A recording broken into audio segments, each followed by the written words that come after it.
अच्छा, गौर से देखिएगा, एक ऐसा घर आपको दिखाने लगा हूँ जिसमें अब कोई नहीं रहता और बिल्कुल रहने के काबिल भी नहीं है। 1947 से पहले ये एक हिंदू या सिख फैमिली का था, पाकिस्तानी पंजाब का एरिया। ये गांव है जी कोरे की, ये पसरूर के पास गांव है और यहाँ पर बाबा गुल्लू शाह की मंडी भी लगती है।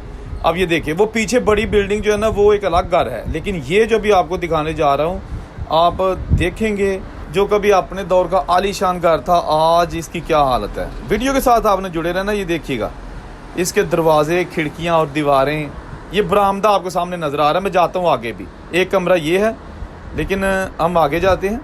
ये जनाब आगे बहुत आलीशान घर अपने दौर का।